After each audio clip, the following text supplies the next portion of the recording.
Hey, everybody. Welcome to another episode of the MHGG Guys Board Gaming Podcast. I'm your host, Adrian. I'm Zach. And I'm Jeff. And we are here with a review episode where we are reviewing a game because that's what we review on review episodes. Yes, and we will follow the rules about reviewing. There will be no honorable mentions. There never have been. I don't know what shit you're going to do. Why are you looking at me? You barely follow the rules in the first place. Yeah. I 70% followed the rules. That is a passing grade. But officer, I only broke 30% of the laws. Like I said, we'll settle this in court. Yeah. Anyway, for this review specifically, we are reviewing Wingspan. Wingspan is a 2019 release from designer Elizabeth Hargrave. Artists are Ana Maria Martinez, Natalie Rojas, and Beth Sobel. Published by Stonemaier Games. It plays 1 to 5 players and takes 40 to 70 minutes. Zach, do you have a rules overview for us? Yes, I do. In Wingspan, you and your fellow bird enthusiasts are trying to attract the best birds for your aviaries. On your turn, you can gather food, draw bird cards, and lay eggs. Doing any one of these activates any bird powers in the same row. You can also play a bird spending food and eggs. At the end of each round, you will claim a spot on the current end of round goal. And then after the last round, whoever has the most points wins. Yeah, nice and simple. I like your BGG description a lot. Yes, I do too. Your BGG. For anybody who hasn't seen it, please go over to BGG, Board Game Geek Guild, number 2731, the Mile High Game Guys Guild. Look at Zach's thread for this review. It is a work of goddamn art. It's because when I was doing it, I was like, all right, I know we're getting birds, but I forgot the context of why. To assimilate them into your bird empire. Yeah, obviously, for the bird god. Yeah. Now be the best bird trainer you can be and try to catch them all. Yep. Yes. So let's start this review off where we start off all of our reviews with initial thoughts. Which one of you played it first? Was it you, Zach? I think it was Jeff. Both of us. Or what? Did you play at the same It was time? at the Tuesday Yes. Epic Game Day. That's right. Right on. Well, Jeff, since this is your first review back from injury, let's throw you out there in front of the truck. Throw you to the bird wolves. What were your initial thoughts of Wingspan? What would a bird wolf be? Well, think about it. We know what an owlbear looks like. So true. It's, So I'd originally seen this when it got announced on like Facebook. It's kind of how he's been Jamie Stonemaier Games has been doing his previews and stuff, where he'll do like a Facebook group and sort of just kind of do like daily updates until like the preview or pre-orders hit, and then that's when all the game details and stuff will come out. So I originally seen this get announced and hopped on the Facebook group and sort of saw little bits and stuff about it. It was very colorful. The art was really good. Originally, he said it was like terraforming Mars, but that was because the birds were all unique and it's sort of an engine builder. well, and he also compared to Gizmos as well, I believe, too. Yeah. So I was looking forward to trying it. I've always kind of liked their games that they've published, but I was looking forward to trying it. Lance had it, and I was just like, now we need to play it. Yeah. So we played it. Right on. Zach, what about you? What'd you think? Pretty much the same thing, more or less. I'd heard a lot of people very interested in the game, and so when Lance City had it, I was like, yeah, let's give it the old college try. Junior college try. I went to regular college. I mean, the saying is usually give it the old junior college try. I've never heard the junior. I've never heard only the heard junior. give it the college try. I've only heard the junior college try. Weird. Yeah. 1929. Sorry, just 1929 was when that saying first came out. It was in Munsey's magazine. The college try. The old college try. Oh. My mom always used to say it, the old junior college try. She might have just been looking down on people that go to junior college. I think it was more of like, let's give it the old junior college try, which is not really trying hard at all, I think is how. Exactly. She was shitting on junior college. Yeah. So finally, on to my final thoughts. Oh my God. We just skipped the whole review right there. We're really done by 10:30. My initial thoughts. So you guys had played it at least once. I think, Zach, you might have even played it twice before I played it. Yes. But it was during our Epic Gaming Night that we had a couple weeks ago where Zach, Lance, Ben, and myself played Crusaders, and then Wingspan, and then Terraforming Mars starting at midnight because we're crazy people. But after we'd finished Crusaders, it was still kind of early in the evening, and we were all like, we're down for another game. And so we were debating about what to play. And Lance was like, I've got Wingspan in the car. And I went, well, shit, it's popular. It's Jamie Stegmaier, whose games I don't tend to hate, even if I don't love them. So yeah, let's give it a shot. I'd heard some good things. I knew it was super hot right now. I think that was even before we had, or after we had done the hotness in games discussion. And so, we'd been talking about, and I was well aware of Jamie's issues with, way underestimating demand for it. And so I was interested to see what all the hype was about. Was kind of my initial thoughts. There is indeed a lot of hype. A lot of hype. So let's move over into some components here. Holy shit. There are some great components in this game. There are... Well, first off, Jeff's favorite component. The rulebook. Good God. It's a nice linen finish rulebook. Yeah. Very thick cover, very, very good rulebook feel. I just want to keep touching that rulebook over and over. Gross. It was funny. When we played it Friday night, this past Friday at the Game Lounge, V came by and she'd heard Jeff talk about it on the Components episode, and she was like, "Oh, is this the game you were talking?" And she reached out and got the rulebook. She goes, "Oh, okay, okay, I get it now. You're right." like holy shit. Yeah, so the rule book's got a great linen finish on it. All three of the rule books for it. Automa, the appendices, and the learn to play. Yeah. Cards are really good quality. They're a little stiff. They don't shuffle as nice as I would like. Yeah. I mean, but it's better than being too flimsy. So there's a fine line. Yeah. Well, it's not so fine. There's a broad category in the middle that's easy to shuffle without being flimsy. Yes. These are a little on the stiff end. Yes. It is better than being flimsy. I'll grant that. The resources are just little cardboard punch outs. They're okay. Nothing super spectacular. They there. do their job. Yeah. Yeah. Good color. The egg resources are shaped like eggs, which is really nice. Very pastel. Yeah, which is God. I hate pastels.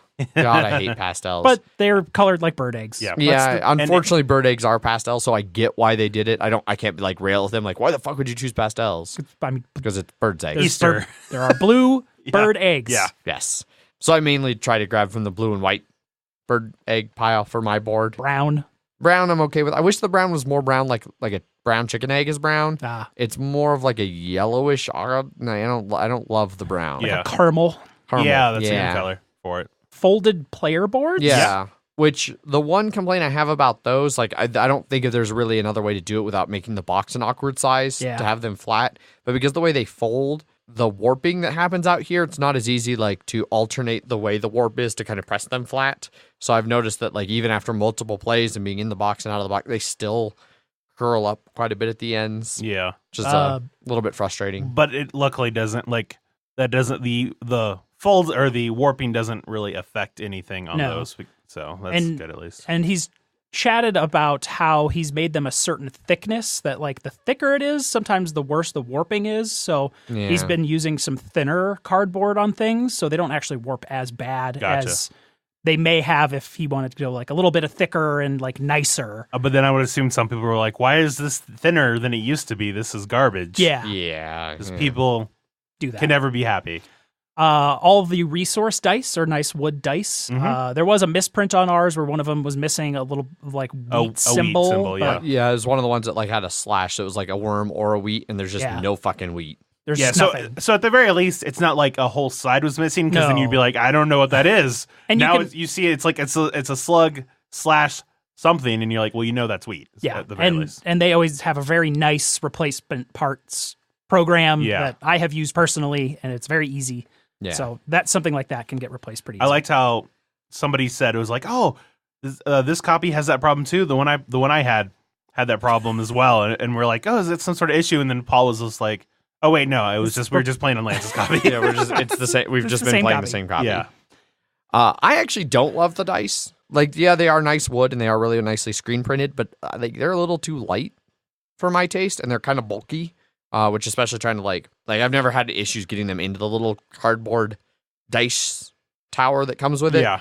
But I don't know. I like normal, like resin dice, not the really light wood dice. Or if I do wood dice, I like a little bit of a thicker, denser wood than they used for those. So I wasn't as huge of a fan. They're really good quality, as like I said, as far as like shape and color or like printing and everything.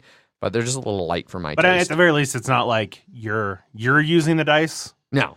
They just sit in the dice tray. They just sit in the dice tray, so it's, I've just had a couple games where like I was the guy by the dice tray, so I was the one pulling them out and re-rolling them whenever people asked to be re-rolled, and it just made it really noticeable that like, I wish these were a little bit more solid. Yeah. I like solid dice. I mean, there's no liquid in them.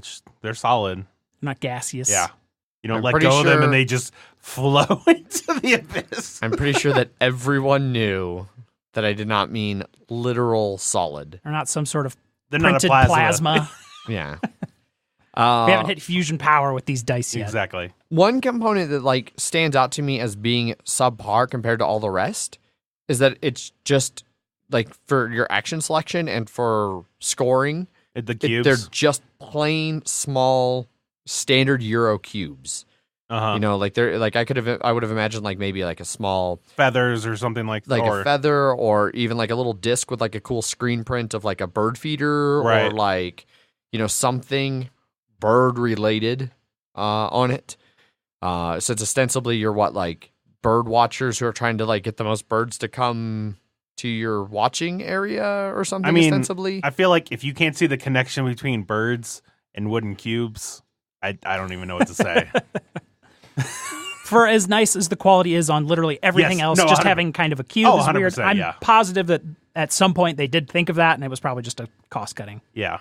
Which for me, as great as like the rulebook cover is, it's way less necessary and useful. Like you could have scaled that way back to put a little bit of extra money into the cubes in my mind. I don't know.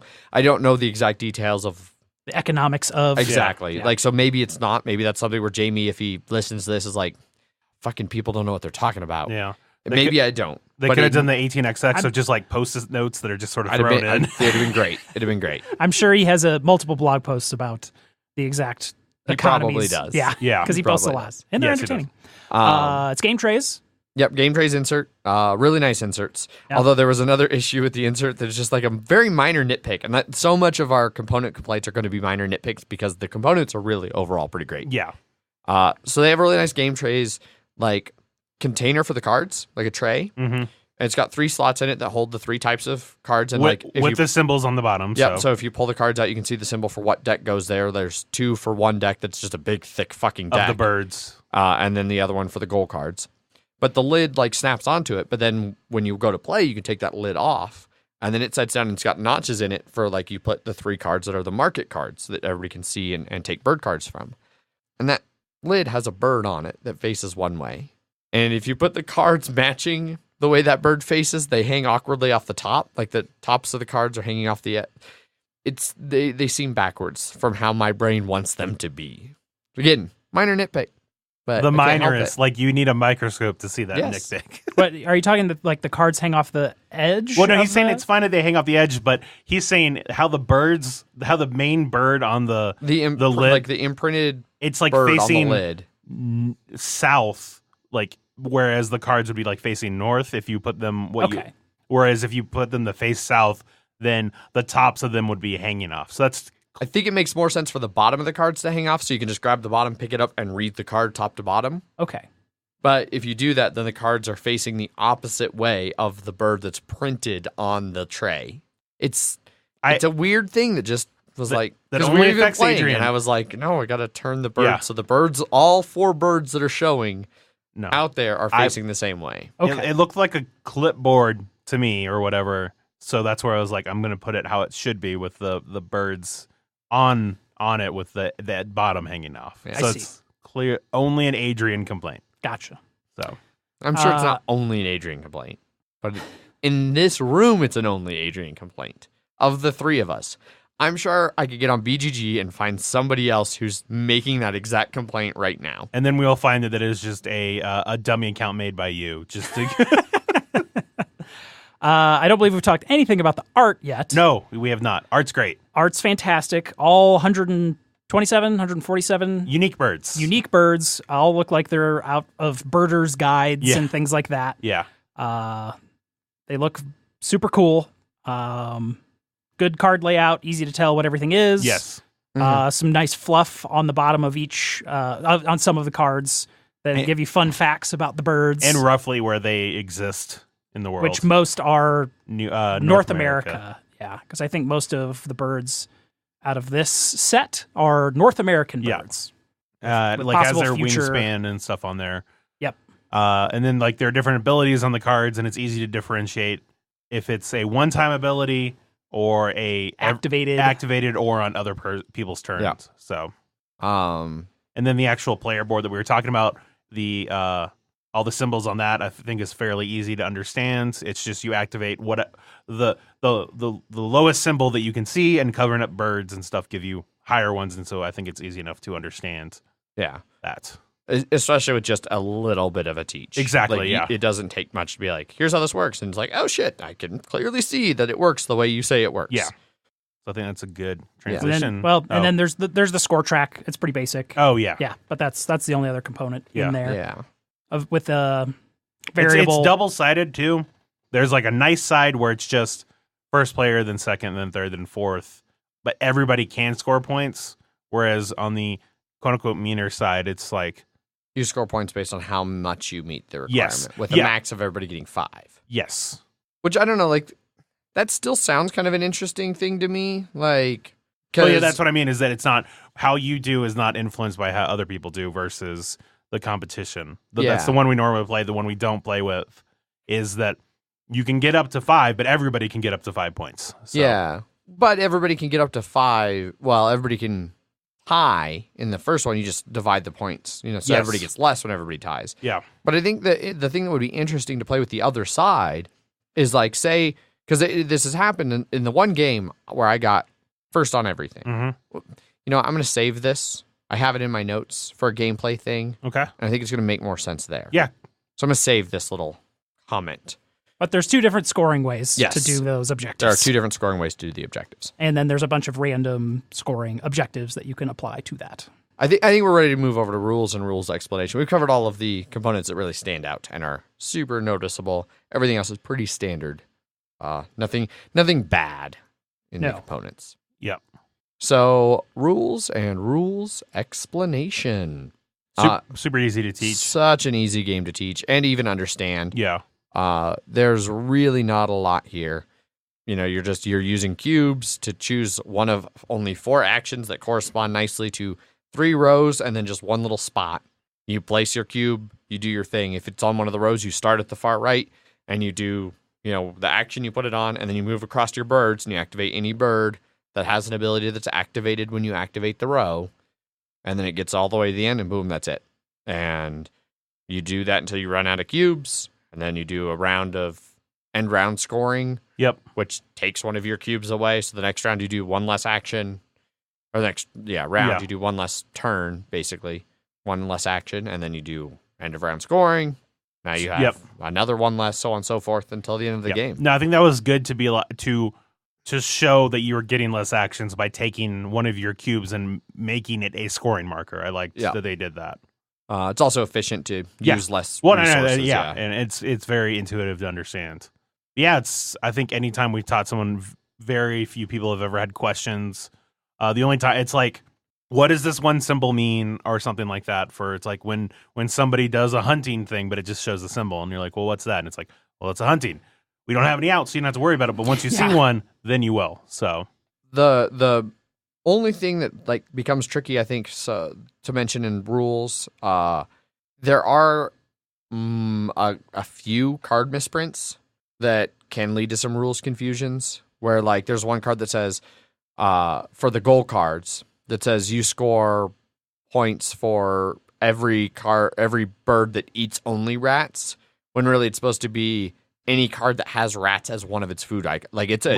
It goes beyond being a misprint to where it almost says the exact opposite of what it actually means. And there's a couple different examples of that.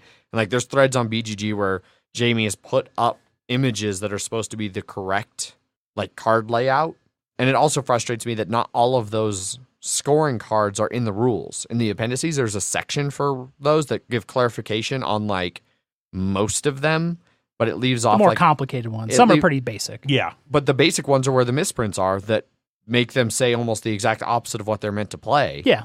And but- so if they just had them all in the rules, then ideally one of the two versions would be correct, and it'd be easy to be like, there's a misprint on the card, refer to the rule book. Yeah. Or the rule book's wrong, trust the card. Yeah. You know, instead of always having to be like, yeah, it's not in the rules how to play it, and what's printed on the card is completely fucking wrong. Mm-hmm.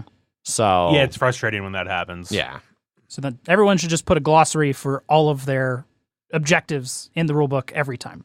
This has come up with Numerous City of games. Gears. Yeah. This Between Two Castles did it well. Every one of those objective cards was in the back. Yes. There was another one from Stone Mile Games that was not done by Jamie. No? No. Oh. Nope. Well, if it's not done by him, I don't care. Yeah. Just burn it all down. No, just give it to me. Sticking with the rules and rules explanation here, not getting into burning things down or burning games. Just like your kitchen. It's not so much, yes. Seared ahi tuna makes it smoky. I wouldn't say it's so much of a rules confusion, but just something to like, I've seen happen in multiple games. Usually it was me doing it. You get excited. You get your initial starting hand of cards, and one of your cards says, when you play this card, immediately play another card in the row paying its cost. And you go to do that, and you forget. You got to pay eggs for everything past the first card in any of the rows. Which is very clear on the board. So Yes. it's clearly an Adrian problem. And although I have seen multiple other, like it's an easy thing to forget. 'Cause Yes. the eggs are only listed at the very top. You're not wrong. And so it is just easy to forget that you're paying the food that's listed on the card, Yes. as well as how many eggs are for the column you're placing. You're not in. wrong. You're not wrong. Like I said, the board makes it very clear. Yeah. It's just remembering to do it. It's one of those that like you got to remember to do this. Yeah. And same So thing. much so that you were getting annoyed at me just because I was always like, you're like, all right, I'm Pay going to pay the food and the pay those egg. eggs. Don't forget that fucking egg. Oh, it was so bad. That first game we played, when I was like, man, I got the great start, and I did it. And I think it was you, and it was like, Adrian, you don't have any eggs. What? Oh, god damn it! Oh, god damn it! These are my only 2 bird cards, so I don't get the benefit no matter what. You don't. None of them start with any eggs. Yeah. So it's like you have to remember to be able to do that when planning for your actions. So. Yep. There's 170 unique bird cards, but there is not 170 different powers in this game. A lot of them repeat. Yes. Yeah. So- no. 100%. Yeah. So a lot of them are like draw 2 new objective cards. Yeah. Well, Cheap one. yeah. And there's definitely some where you'll like. Obviously, it's like 2 different types of finches or whatever, but they'll have the same power or something like that. But they'll So have different maybe resource Yeah, cost, exactly. cost, different wingspan. different locations that Yep. they stay in. And those stuff are like important for the bonus objective that. cards. Yes. So there's not as much to remember, unlike something like Terraforming Mars, where Yeah. like every card is unique, every card has a different power, stuff like that. Yeah, you'll get used to seeing certain cards. There are some that are really close. Like I had some in our most recent game in one of my rows where it was like, when this card is activated, gain one of these resources from the bird feeder if available. And then right next to it, I had another card that was almost the exact same layout that was gain the exact same resource from the supply. Yeah. And it's just remembering which one you have and doing them in that order. Yes. There were a couple issues from that. Like there was one time in our most recent game where I definitely thought it was take 2 resources, take any 2 resources from the bird feeder. It's take any 2 from the supply, which there were only 2 dice left in the bird feeder. So I limited myself on what I was able to. I was like, well, I guess I have to take those 2. Yeah. It reset the bird feeder. It limited what I could do. And then you tried to play your like pink ability, Yeah. like, oh, you took a rat from the bird feeder, I get a rat. Yeah. And then it was like, wait, no, the rat only applies if I take the gather food action. Also, that shouldn't have come from the bird feeder, but we already re-rolled the dice and Jeff already took new resources. And so we're just going to roll with it. But just remembering to make sure to actually do what your card very clearly tells you to do. Yeah. Well, and then also That's true with it. Like yeah, any game. certain cards will let you cache food on them, and those are basically end game points. They're not things that you can use in the game at all. Yeah. So always keep that in mind. Which again, some of them say you may cache it on, like gain 1 from the supply, you may cache it. If you cache it, it's stuck. But since it says may cache it, you could also keep it as an actual resource. Whereas other ones say, take this resource and now cache it. Yeah. You don't get a choice. So there's a couple times that things like that there's very similar versions of the same thing. They do, someone on the BGG community wiki actually categorized all of the different powers in this game, and there are 9 different categories of power. Sounds about right. Yeah, it makes sense. Food from bird feeder, food from supply, drawing cards, etc. Yeah. Not a whole lot of... So it's really just 9 different things, 8 things, and then nothing. Yes. Yeah, really, it's just, And there are some, like you're saying, there's some things that are like lay eggs on this bird versus any bird. So it's easy to understand, but just make sure you actually read the text of the card. Yeah, because there's 19 cards that have egg-laying powers, but they could all vary in where they do it, how they do it, etc. And some do it in certain types of nests and things like that, which the nests are easy enough to understand. You just have to remember that this one only does it in the ground nests or the hole nests or the ramen cup nests. Which is a great transition. Well, a great reminder of one of my single biggest frustrations with this game is the end game scoring cards for nests. Like, if you have this many of the, bowl nest or the stick nest, those include wilds. And it says that they include wilds. It says it. For the food ones that say, however many birds eat this type of food, they don't include the wild food. And it bothers me that there's an inconsistency between whether the wild nests are included in endgame scoring, wild food are not. I'm sure there's a balanced reason for it. I'm sure there's an actual reason, but my brain doesn't like it. It wants wilds to be treated as wilds, the same, regardless of whether it's a wild nest or wild food. It's possible that there's way more wild foods on the birds. Probably. And the wild nests are actually fairly rare and expensive. Yes. Yeah. So, I think that's about it for rules and rules explanation. Yeah, I would agree with that. Yeah, draw cards, lay eggs, get food. No hand size, no. Yeah. No.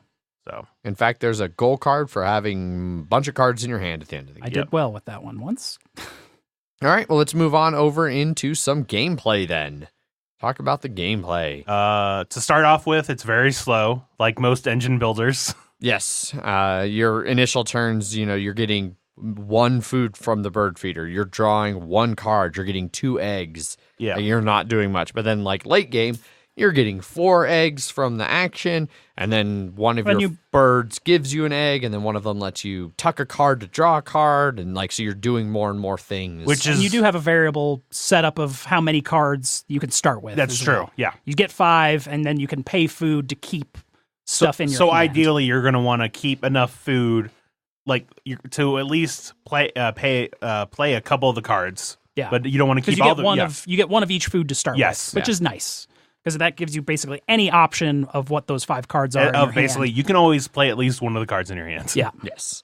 And I think the rules even maybe mention that it's 2 cards and 3 food is a pretty good balance. Which makes sense, yeah. Look for 1 card that costs 1 food, 1 card that costs 2 food, and then keep the 3 matching food. Yeah. And sometimes you might not be able to do that. You might get unlucky and have a hand where every fucking bird uses grain in your 5, and then it's okay, well, I only start with 1 grain.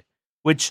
You can always trade 2 goods for 1. Any 2 for any 1. So it could be a slug and a rat to turn into a grain. Yeah. Yeah. But yeah, I think that's actually kind of a clever gameplay thing to start with. It gives you a lot of flexibility with what you start. And you get to you get 2 gold cards to start and you pick 1. And you get to look at all that right at the start. I can see a lot of similarity where people compare it to Terraforming Mars. Trying to get different resources that power different things. Cards that do different things, goal cards that kind of relate, which in this, I think of the goal cards more like your corp card. They're giving you something to maybe work for that you might do better if you can do that thing. But the cards you draw might not work that way at all, and you just abandon that, and you can still win. I've won scoring 3 points on my goal cards. Yeah, whereas I've lost scoring 25 points on goal cards. Yeah. So lots of different avenues to victory. Yeah. I've seen games. We had one game where we almost ran out of eggs in the game. Actually, we did run out. Yes, we did. We were finding things to use in place of eggs. Because eggs are points. Yeah. Yeah. And then there's been other games where the cumulative, across all the players, there were maybe 20 eggs out. Yeah. Maybe. What player counts have you guys played at? 3, 4, and 5. Same. Okay, I've done 3, 4, and 5, and then I did a solo play. If I have one complaint, the game does not scale. There's really no changes. You play exactly the same. Which I was surprised, especially with the scoring for the end of game things, because like if you're playing 2-player, it's like, oh, I got 4, but you got 1, or it's 7 and then 5 or whatever, and you're like, you're not as incentivized to beat the other person. Like, well, he's got a lot. I'm still gonna get some points, so it's fine. Whereas like if you're playing with 4 or 5 players, you're like, I need to be 1 or 2, or I'm really not getting any points for this. Which is a good transition to what I was talking about earlier with that different sides for the end of round scoring. I think in maybe like a 2-player game, it would be better to play the other side, because like that way you have to I don't have to worry about going to like 7 of something. Like if there's eggs on stick nests. Once I get to 5, I know I've maxed out. But you can't be like, oh, Adrian's at 5. Well, as long as I get 1, I'm still going to get second place, which is worth almost as many points. It's like, no, if I don't at least get close, then he's going to get a lot more points than me on that round. No, that makes sense. So I think there are some areas where that would be more interesting and lead people to like actually have, because I saw multiple times where people would realize like, oh, he's got 5 cards in grasslands. I've got 2. I'm not going to be able to catch up. I'm just going to do something else. Whereas if you play the other side, well, he's going to get 5 points, you're going to get 2. Like, depending on where you are in the rounds, it might be more of a spread. Well, in that it's like, yeah, he's going to win, but I still will get points for this, because if I go from 2 to 3, I'm gaining a point. Whereas if I go from 2 to 4, as long as you have 5, we're now. It makes no difference. Yeah. So I could see it in some situation. I'm a little disappointed I didn't get a chance to actually try that other side just to see how it affected what people did for goals. Right. But then I know, I feel like some people would say that would increase its multiplayer solitaireness. Which has been a complaint quite vocally heard from Paul. Yes. The BS Paul. You can say bullshit. I know. We curse. I just like to change it up. I don't like to be predictable. Yeah. No, I don't like change. No. Yeah, we're PG-13. We can say one fuck as long as it's not sex-related. And you used it. I know. Fuck. Now it's ours. Now it's ours. Now we're going to make half as much money. Yeah. Oh. Shit. Yeah. Yes, there is a solid amount of multiplayer solitaire in this game. There's no direct actions you can really... There's the closest to directly interfering with somebody else's plans that you can do is if you gather before them or you get birds before them and you take what they wanted out of either the bird feeder or the common supply of face-up birds, which requires you to A, know what they're going for, which... Rare. And B, actually have that be still the best action for you. Yeah, like it's like, oh, they clearly need birds that go into the woods, but do I need a bird that goes into the woods to deny them? Not really. No, I feel like because many times in this game, like you don't really have enough actions to try and thwart other people. You're still trying to do like, especially the bonus cards and stuff. Some of them are like, I have to spend a decent amount of time getting, it's like, oh, if I want, stuff that only lives in the green trees, and that's stuff over a certain centimeter of wingspan. Yeah, it's like you're looking for that stuff, and you're like, I don't really care what he's doing right now. Yeah, I need to focus on this. Hence the multiplayer solitaireness of it. Yeah, most of the denial that I've seen is more accidental. Yeah, like maybe a goal card. Like we all know the end of round goal for this one is, ramen nests. And there's a ramen nest card. Well, clearly whoever goes for bird cards first is going to take the ramen nest. So if it works with whatever, like, obviously, depending on what resources and stuff they have. Yeah. But yeah. Or like if you just accidentally happen to take for a different reason. Maybe you take the card for its nest and somebody else wanted it for its habitat. And exactly. Like, fuck you, I wanted that bird. But it's you're like, they did. Yeah. It's, like you said, more accidental. You didn't know that, but it worked out in your favor. Yeah. But. The only time you really know what somebody's looking for, like with the bird feeder, is when, Jeff rolls 5 dice. And he goes, fuck. And it's like, Jeff, the only resource not showing is fish. Did you want fish, Jeff? Weird. Jeff, you're not very good at catching fish. Nope. Never was. Teach Jeff to fish, and he still won't catch any fish. Nope. I even trained birds to fish for me. Yeah. So never send a Meeseeks to help you with that. As you put birds on the board, you have to discard resources or cards to kind of get some extras. So sort of sitting on that little edge of that next powerful one isn't always the greatest, because unless you have a good card engine or resource engine where you can get free cards, you might want to bump that territory up one just so you can get, easy 3 cards every time you do it instead of two and discarding a resource or an egg. But it is nice that they give you that half step, but you feel that half step of like, I'd really like to just get the 3 cards. I don't want to have to spend a fucking egg each time in order to do it. I need these eggs for the fucking birds. Yeah. Which is where getting like a good engine can really work out nice. Exactly. I had one time where I got my middle like prairie row filled out to the point where it was like, okay, I take the get eggs action, I get 4 eggs, and then the first bird I activate is spend 1 egg to draw 2 cards. And then it's like, okay, I can do that, and then like tuck a card to draw a card. And it's like, okay, so I get my 3 cards. Oh, this one's not very good. I'll tuck it and draw a new one. Then I still get to place 3 eggs. And that's like great, and it almost completely replaces needing to ever take the draw cards action. I had the same thing where it was like, oh, you get extra eggs, and then you can get rid of an egg to get resources, and then everybody gets this resource, and you're like, well, I'm getting 3 resources doing this and getting points. So figuring out ways to get that stuff done well, because when you aren't doing that, when you're like, you see people getting like 3 food and you're still getting like 1 or 2 if you spend a card, you're like, motherfuckers. Because like you said, there is a curve in this game that if you aren't keeping up with, you can, because there's no way for me to stop you from doing anything. It's, people can run away with things. Especially because there are some birds that their power is play another bird. And so they get to skip a whole nother step. And you're like, or which works well with the end of round stuff, where it's like, oh, we're caring about, birds in the forest habitat. They just have 2. I'm not going to worry about it. And then they play both. And you're like, fuck, they have 4 now. I have 3. So, oops. Yeah. I looked up the actual names of the types of nests. It is platform, bowl, cavity, and ground. All right, so platform is sticks. Yep. Bowl is bowl. Bowl, yep. Cavity is no, the bowl's ramen. Ramen. Yeah. You just said bowl. Well, they're ramen bowls. Yes. So they're ramen. It's ramen bowls, not bowls. Okay. And then what was the last one? Cavity. That's the whole birds. Whole birds. And then ground. Loose eggs. Which Pebbles. is, And then the reason there are wild is because there are birds that have unusual nests that don't fit into any of the categories, so they just threw it into a wild Which makes category. sense. Okay. And the food that they require is roughly what they eat. Obviously, like they said, like for some, we just had to sort of gameplay reasons to get certain things. These food types are very generalized. Yes, yeah. And so the wild is basically they're sort of omnivores. Yep. They just sort of eat whatever. Yeah. So watch out, they might eat you. Chomp chomp. Or sometimes they don't eat anything. Yeah, they absorb sunlight and then it gets converted.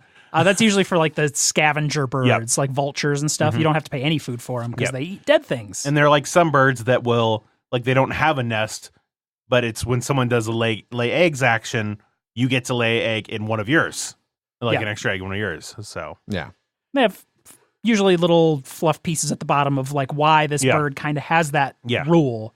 Well, and it was funny. Lance was like, we were playing a game with him, and he's like, "Look, there's another misprint. This bird doesn't have a nest in it." And I'm like, "Well, if you read what its power does, it lays eggs in other birds' nests, which is totally what some birds do. It just doesn't have its own nest. Yeah. Like, their entire evolutionary strategy is being a deadbeat parent.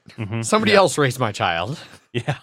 Yeah, there's a lot of interesting stuff like that like thematic connect to some of the mechanics. Yeah. But I don't find myself like regularly reading some of that fine text, the flavor text. Yeah. To see what birds are what. So it doesn't always connect. Yeah.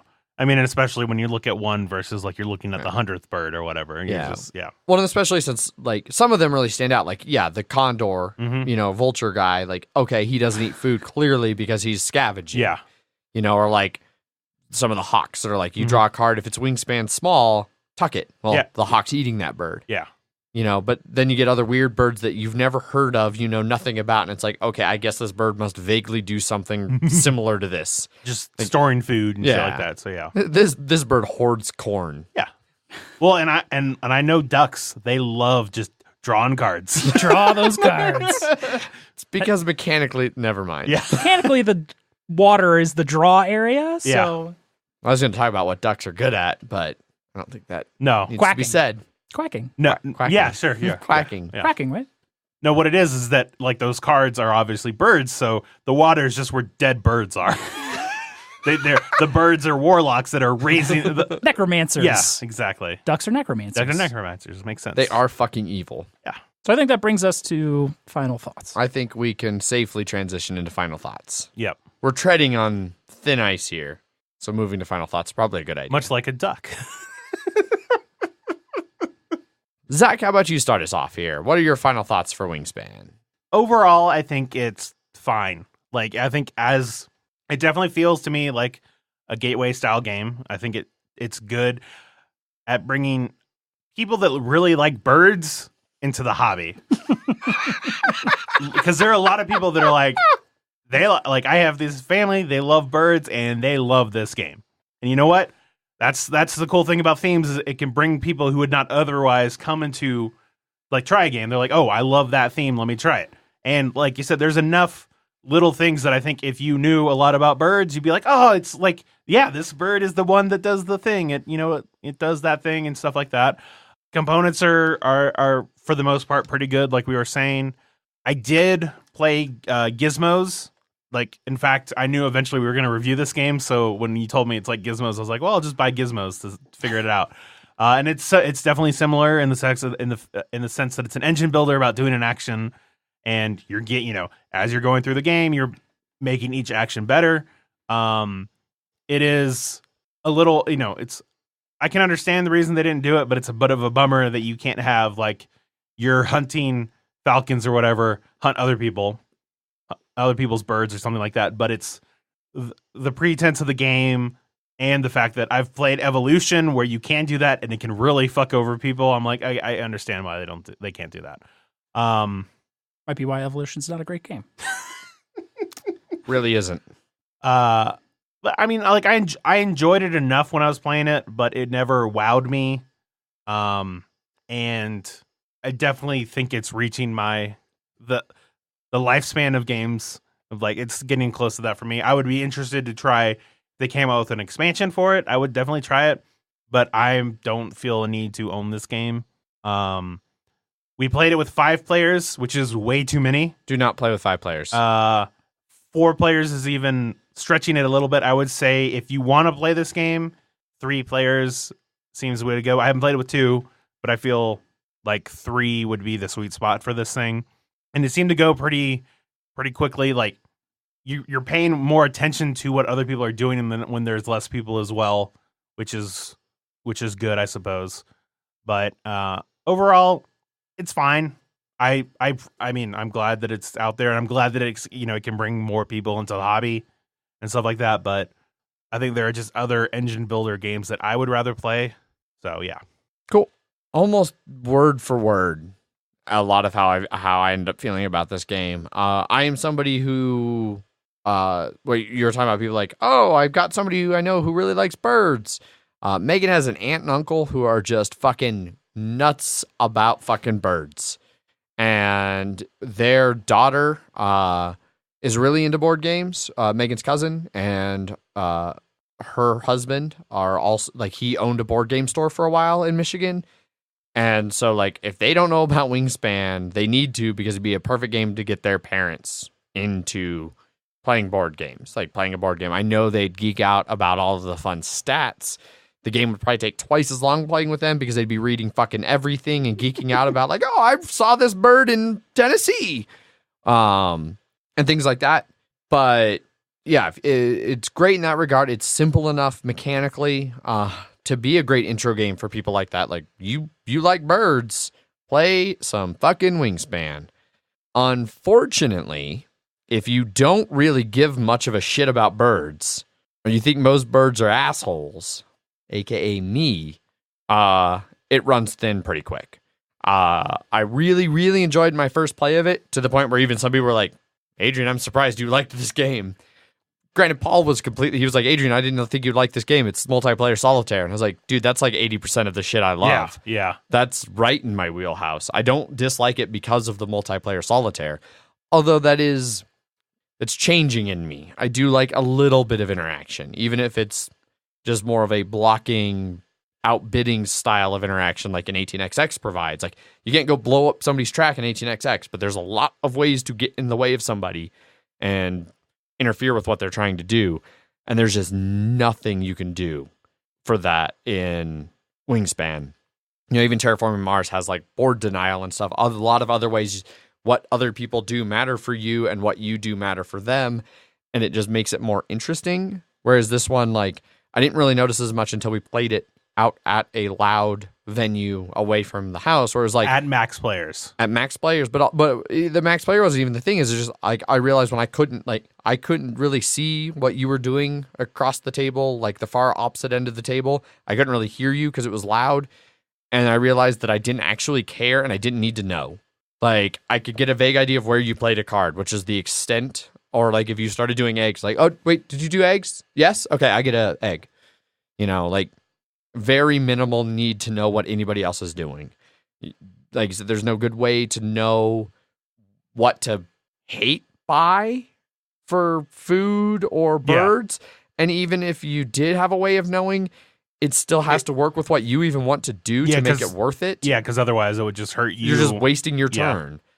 And the fact that it's cards, you might choose to buy a card, and then another card that's even better comes out for them, and you're like, well, I took a card I didn't even want. And happened so many times. Yeah. Or it happened where, like, I had my eye on a card and somebody 2 turns ahead of me would buy it. A better card would come out and the person right before me would get the better card, and then I'd get fuck all. Mm-hmm. It's like, I hate you all. Yeah, I tried the solo. I thought maybe solo would do something interesting, and I like kind of what they did to have an automa run the game and how it gets bird cards and eggs and things.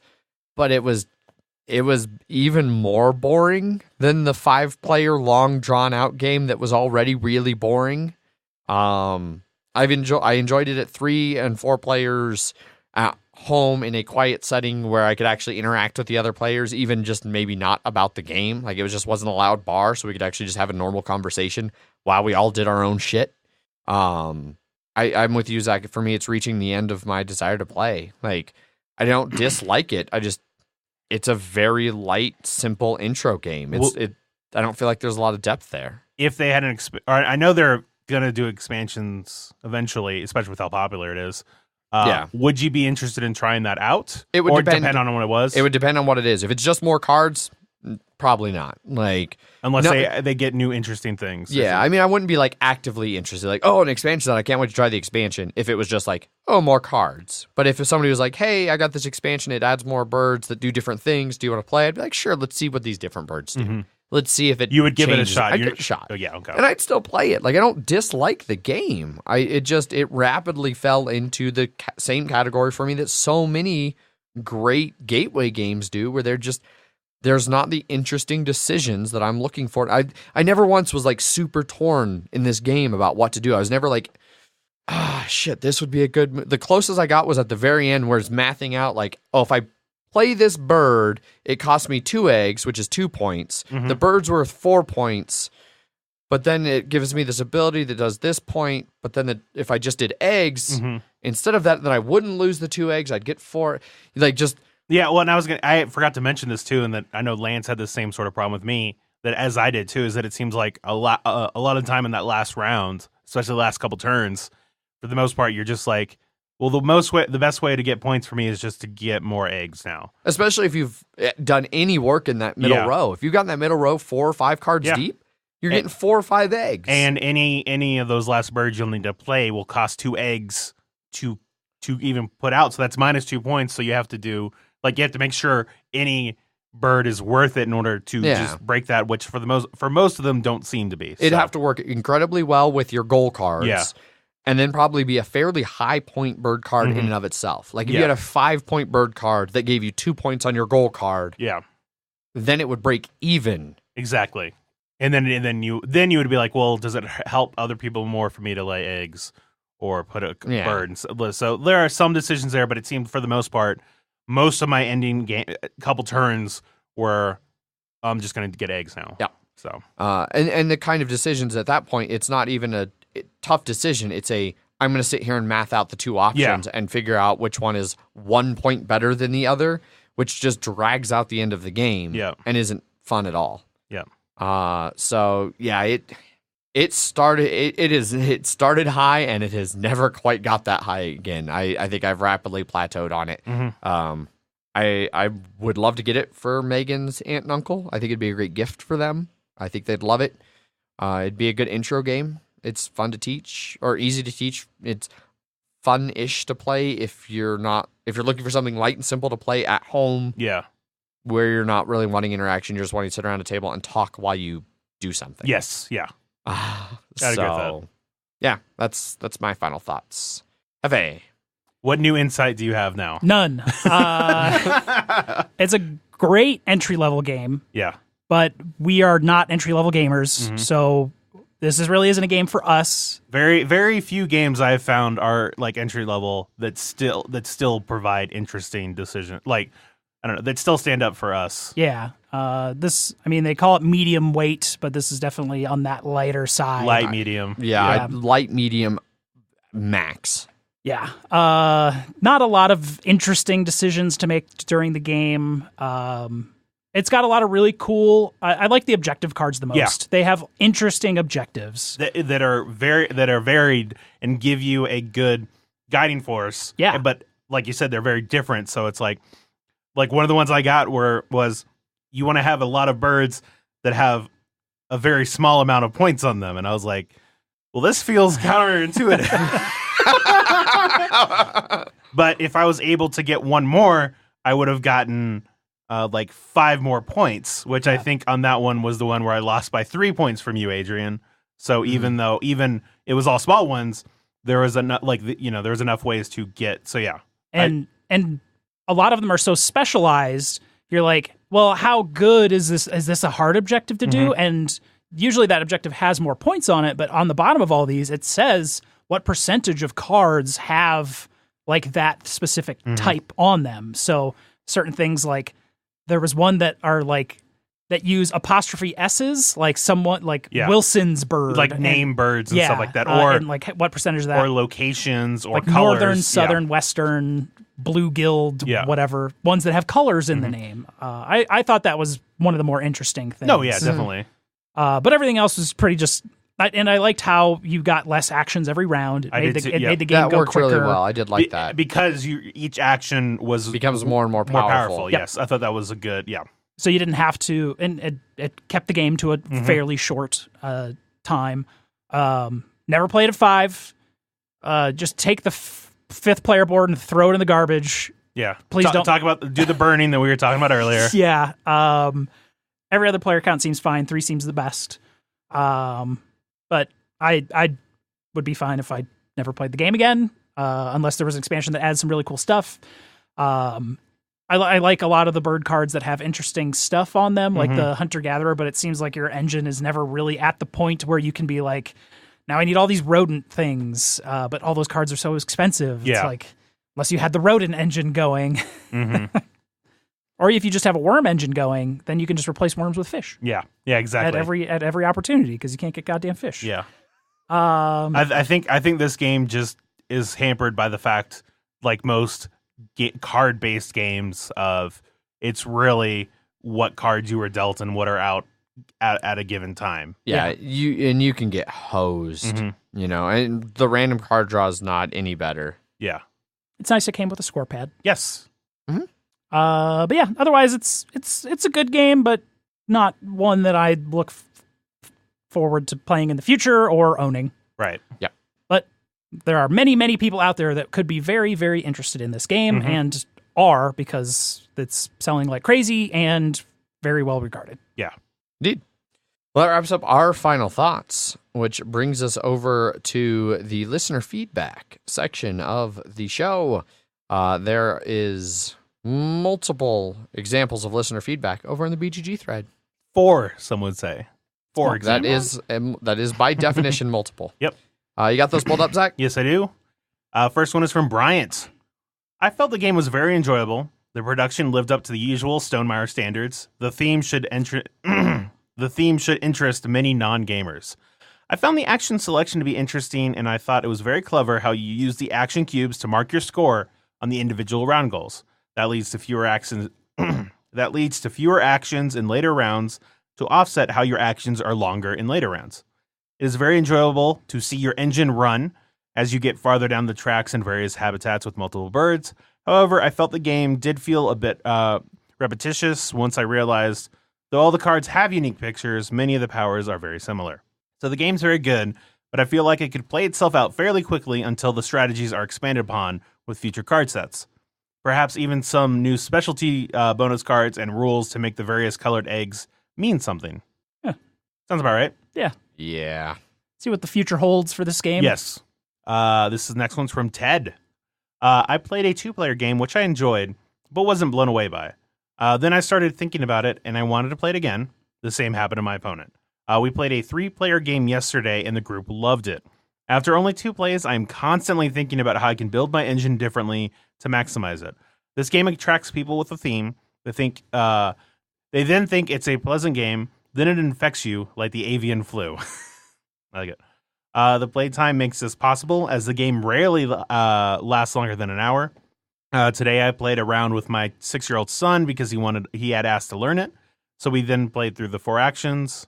That's the strength of this game. People want to give it a try because it looks great, and then they'll keep coming back because it keeps them thinking. It's an evergreen engine builder that's a step or 3 above something like Splendor. I will keep playing this regularly for the foreseeable future, Ted. I would agree that it is, at least for the foreseeable future, it is definitely an evergreen game that I think, because they keep ordering, like they're on he already went and ordered the third. Yeah. I don't think this will ever qualify as an evergreen game. Like, I wouldn't be surprised if this is a game that nobody talks about in a year. Like, depending on what they do with expansions. I mean, it's Stonemaier, so it's hard to say because Stonemaier has Golden Touch. Yeah, and a following, like a legit. There are people who will get anything Stonemaier puts out, but man, I'll be surprised if this is a game anybody's talking about in a year. Granted, I said that about Scythe, and I was completely fucking wrong. Yes. But Scythe actually had interesting decisions and a lot more going into it than this did, so we'll see. So this next one is from Nick Case, game designer and publisher. So this is from the top down. Excellent production quality, wonderful artwork, good points balance, principally a gateway game for new gamers, popular engine building mechanism taken from other games, and it all works smoothly with each other. Minimal player interaction, almost solo game experience, quick to learn and teach, light game, plays in less than an hour, significant randomness from the draw of bird cards in player order, randomness of bonuses allocated to bird cards, no way to control what's available, lottery of secret bonuses, both points and ability to collect new cards, because there are certain birds that let you get bonuses, and if you never see those, then you only get your 1, and some people are going to have like 3 or 4. Yep. So, Or 5. Yeah. Significant repetition, possible to have the last 4 turns in a round identified and dedicated to achieve max points with no possible interference from other players, no further thought required, which you mentioned It's earlier. almost every single time I play, my last 3 are just done. Yep. Blatant prescribed choices. The best options seem almost obvious, especially towards endgame. Mm-hmm. Only the secret bonuses prevent the winner from being identified 2 to 3. 2/3. Yeah. Identified 2/3 of the way through the game. No way to block or stall a player who is leading, which we said earlier.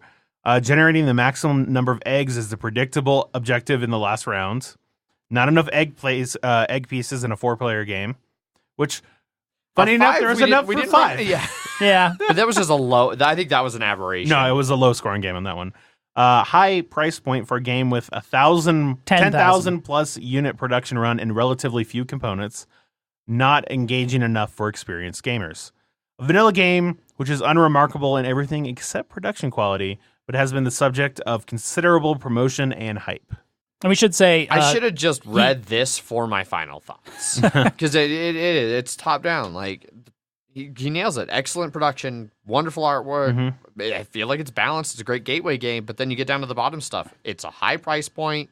It's not very engaging. Things towards the end are just scripted. Yeah, couldn't agree more, Nick. And this last one is from Bullshit Paul. I agree with everything Nick stated previously. Well stated. So Paul also agrees with you, Nick. Mhm. Yeah. This is the latest example of Zach's and my favorite BGG pet peeve. Based on the rating system on BGG, I had to rate this a 3 out of 10 as I will not play it again. I'd probably give it a 5 or 6 if it was based purely on quality of game alone. I do think it's ridiculous that this game seems headed to the top 50, at least based on nothing but hype. Which and that wasn't even something I thought of until Paul mentioned it and like actually really articulating thoughts in the review. Like I already knew it wasn't one where I, like by the time we played at Game Lounge, I played 2 more times after that. But even by that play, I knew like that it wasn't going to get much more than a from me. Mm-hmm. I didn't think about the fact that he's right. This is like it's already almost in the top 250. Yeah, and I don't think it. I'm sorry, Jamie. I don't think you listened to our show. I hope not, but I don't think this game belongs in the top 250. Like I don't. It from a gameplay perspective, I don't think it's that good. Like it's a great gateway game. It's good for bringing people in, but I don't think gateway games need to be listed on the top 200 games of all time. I don't know. They all have their spot. It's not the top 200 games of all time. It's just the top 200 games of right now. So well, and that's the problem with BGG. Yeah. Like the top BGG has turned into more of a hotness indicator than an actual quality indicator. But there's a lot of great games that just never. It's all subjective. So sure. We did also have a Twitter response for this one. Okay, Mr. Twitterer. Yeah. So they say, we played this last week. For us, we all felt the same about it. It all works. It's all balanced. It's light, but there's nothing special about it. Very vanilla to appeal to the largest possible number of gamer types and with super high production values, but with no new mechanisms and randomness to make players react to what's there. Pretty much a solo gaming experience. It will be good to hear your opinions because with our group who normally play 99% heavier games, this left us feeling very meh, and the owner sold his copy the following week. It's certainly not broken, but we just found it bland, and I'll probably never play it again unless cornered to do so. Which I feel like Paul would also agree with that sentiment. I mean, we totally cornered him to play in a game. Yeah. Yeah, I mean, he tried everything he could to get us to play Container instead of Wingspan. Basically did a coin flip. Yeah. But yeah, it's a game that's going to do very well business-wise, but maybe not what we're looking for at our level of gaming. Yes. No. I'm really curious what its actual longevity will be. Like if this is a game that's just going to be hot and hype now because it's hard to get and it's brand new. It's the start of it's the first like big hot game of 2019. It's a Stonemaier game, so of course everybody's going to love it. But then I'm curious to see if it has legs and if anybody is still talking about this a year from now, 2 years from now. But if it made a bunch of money, does it matter? Like that's sort of where the business is. Well, so from a business perspective, you're right. This is a great business decision for Jamie. Like I hope, given the price point, I'm certain this probably made a bunch of money for Stonemaier, and I am thrilled for them. Jamie is a wonderful guy. I think he is an absolute benefit to the hobby overall. Yeah. Even if he never designed or published a single game, his insight in blog posts and video logs, vlogs and whatnot, fucking invaluable. It's amazing. And he's one of the nicest guys in the entire industry. So yes, from a business perspective, it's an incredible hit, and congrats to Jamie. From we just recently had the discussion about like hype and things like that playing into games and whether good games are still like all of that. I don't know if this will have legs, man. And if it does, why does it have legs? Or what is this release burying? Because what are we all missing right now that is actually a unique and innovative, really good game that's just not hot and everybody's blowing money on Wingspan? Yeah. Saw somebody selling it for $90 for a used copy. I mean, that's what happens. Well, then, and one of the stories that came out of this is he went to all the sellers, all the distributors, and was like, how many copies of this game do you want? How much, like, here's the game, here's everything, give me a number, and that's what I'll order. It's not like And they're like, give me 10,000. And then he was like, okay, you get this, you get this, you get that. And then it fucking blew out of the water. And then they came back to him like with their fucking heads falling off. Like, oh my God, we don't have enough copies. And he's like, I asked you. Yeah. You didn't order enough. Well, and he talked about, he took the step further of ordered a bunch of the physical components. Yeah. Knowing that like anticipating that if we need to order more, it will speed up the process. Yep. Yeah. He's a smart guy. Jamie is a very smart guy. Yeah. So yeah, that's our review of Wingspan. A little chilly on the Wingspan, but that doesn't cool the hotness that is surrounding it currently. Yeah. As far as cost and availability go, it is currently not terribly available unless you're willing to pay secondary prices for it. But it will be coming out again. I think April is when it's expected to really I think April. It's March for the second printing, but I think that's almost still already completely taken. Well, if it is, then there'll be another one in April. So just give it a couple months if you're interested in it. $40, I think.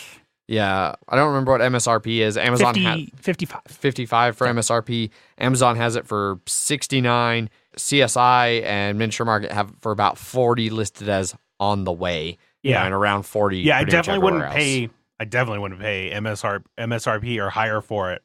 But wait, and it'll come back and it'll be like 40 something or whatever. Yeah, I would definitely say though. I mean, try it before you buy it. Because I would not buy it. Well, I will not buy this game. No, I understand that. But I certainly would not advise anybody, even somebody who loves it, I would not advise you to spend more than 30 to 40. On it. Well, like we're at Terraforming Mars, we felt that like when we purchased it for more than MSRP, when we were like, it's worth it.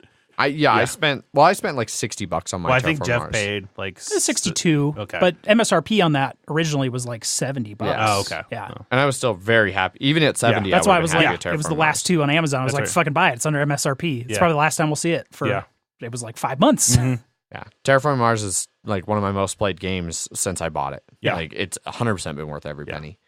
Wingspan, however, maybe not pay above MSRP. Yeah, I would not recommend it. That's it. That's the review. We're all done. Thanks, everybody, for tuning in. If you would like to get a hold of us, there are plenty of ways that you can do so. You can send us emails. Emails at milehighgameguys.com. You can find us over on Twitter, where I tweet under @MHGameGuys. I am Zach_MHGG. I am Jeff_MHGG. We have our Facebook page, facebook.com/milehighgameguys. Our Board Game Geek Guild number 2731, with weekly episode posts where you can give us feedback before or after an episode, and they will be read at some point and included on the shows. You can also jump over to our website, milehighgameguys.com, where you can see blog posts for every episode, including show notes, links to the things we talk about, and links to things like our Slack channel, where you can come and bullshit with us all the time. My new job has significantly reduced my random Slack bullshitting, since they have a very strict no cell phone policy. So I don't get to fuck around on there as much during the day, but I'm on there in the evenings. So plenty of ways to hang out and interact with us. And if you're ever in the Denver area, come to our game nights every Wednesday. Drink beer or don't. Yeah. Or don't. Play games or don't. All variety of those things happen at game night. But only those things. Yes. That's it. As always, I have been your host, Adrian. I am still Zach. And I'm Carrie and Jeff. Nice. Bye. Bye. Bye.